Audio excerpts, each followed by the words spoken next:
Hello everyone, welcome to this online platform Sushma Singh Academy. How are you all? I hope you all are good.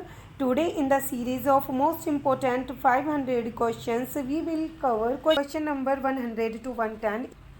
So without delay any time, let's begin the class.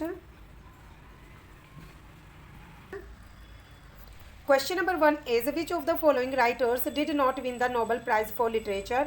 इनमें से किन writer को literature के field में Nobel prize नहीं मिला है? Options are George Bernard Shaw, John Galsworthy, William Butler Yeats या जेम्स जॉइस. इसका राइट आंसर क्या होगा? Right answer is James Joyce. George Bernard Shaw को नोबेल प्राइज मिला था 1925 में एंड जॉन गोल्सवर्दी को अवार्ड मिला था 1932 में एंड विलियम बुटलर येट्स को मिला था 1923 में. जॉर्ज बर्नार्ड शॉ बिलोंग्स करते हैं आयरलैंड को और इन्हें अवार्ड मिला था in the field of drama. जबकि गोल्सवर्दी बिलोंग्स करते हैं यूके को, इन्हें अवार्ड मिला था in the field of fiction. And William Butler Yeats ये बिलोंग करते हैं आयरलैंड को और इन्हें नोबेल प्राइज मिला था in the field of poetry. So George Bernard Shaw को ड्रामा के फील्ड में, जॉन गोल्सवर्दी को फिक्शन के फील्ड में एंड येट्स को in the field of poetry. Question number 2 is in fiction the author's overall main idea और most important message is called the.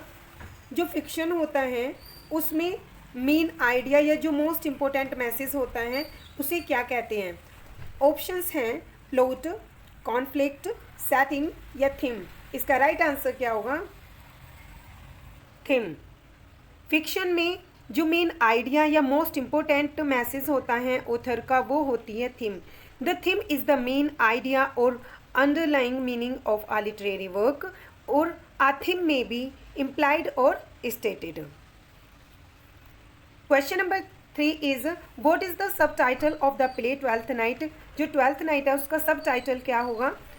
Options are or what is you will or what you will or what you like it या or what you think.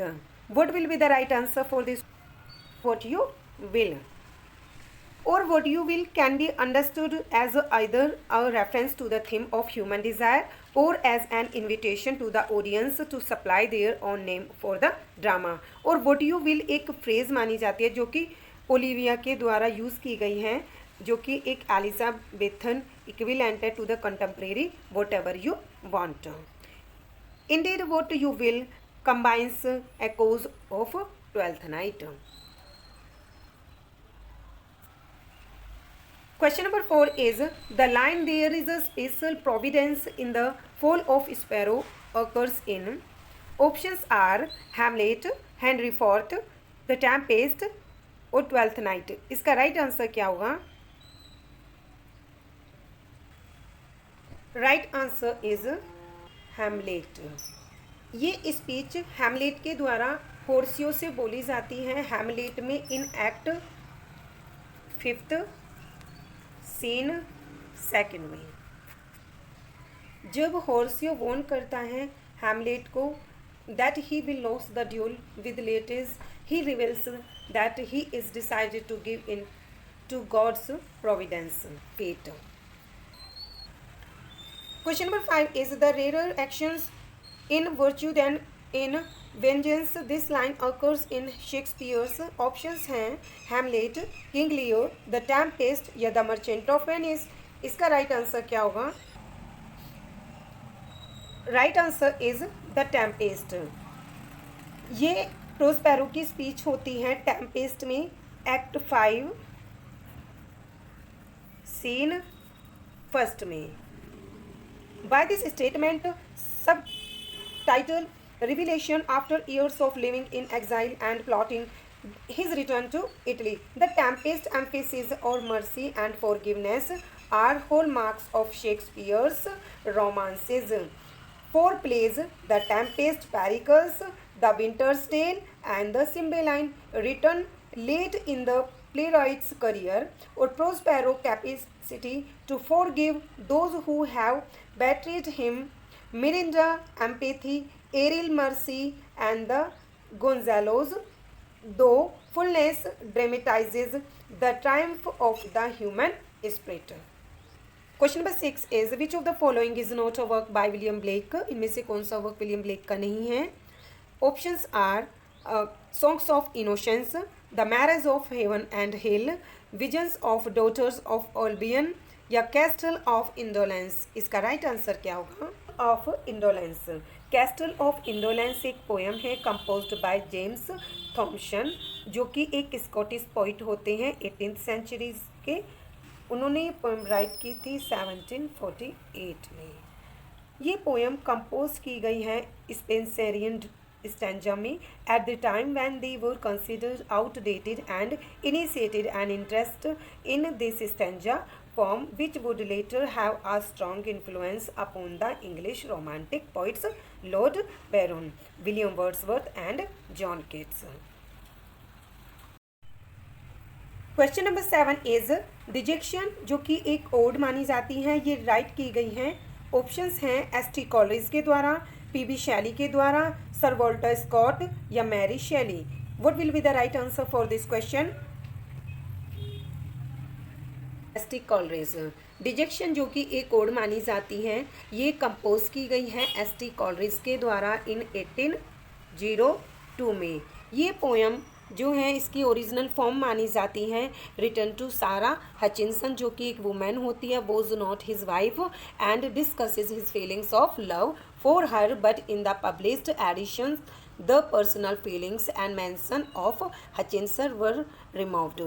The long ode stanza of dejections are metered in iambic lines ranges in length from trimeter to pentameter. The rhyming alternate between the brackets rhyming A B B A and couplets is C C with occasional exceptions. Question number 8 is the phrase negative capability is associated with.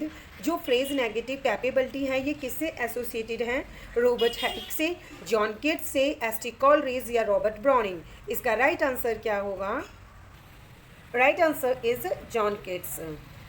Negative capability term को first coin किया गया था John केट्स के द्वारा, जो कि refer करता है एबिलिटी को that humans have to transcend and think beyond the way that humans are conditioned to think.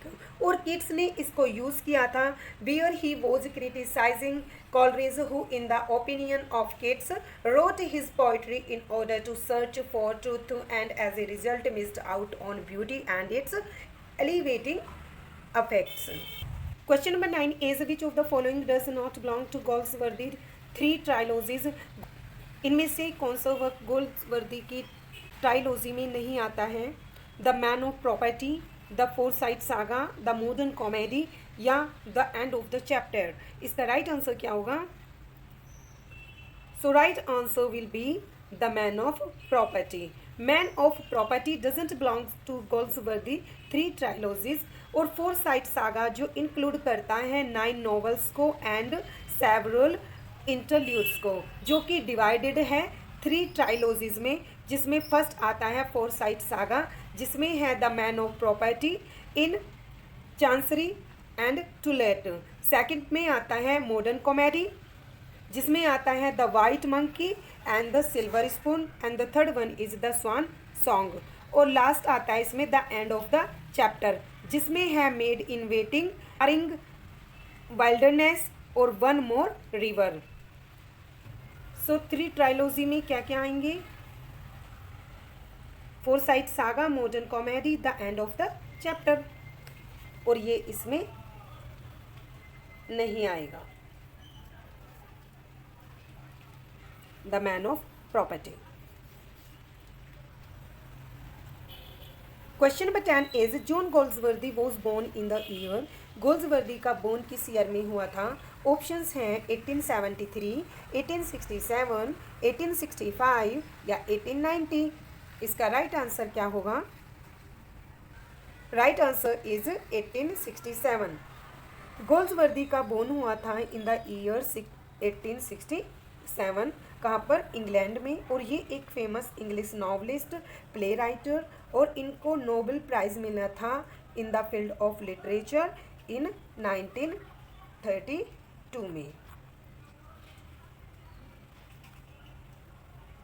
He befriends with Joseph Conrad and he used to pseudonym John St. John। इन्होंने जो pseudonym use किया था वो था John Saint John. और man of property जो कि publish हुआ था 1906 में, begin the novel sequence known as the Forsyte Saga। So thanks for everyone for watching this video। और अगर वीडियो पसंद आई तो वीडियो को लाइक, शेयर एंड चैनल को सब्सक्राइब करना न भूलें। इस सीरीज़ के प्रीवियस पार्ट्स वीडियो के डिस्क्रिप्शन में पिन कर दिए गए हैं, आप वहां से देख सकते हैं। अदरवाइज़ आप चाहे तो प्ले लिस्ट से भी देख सकते हैं।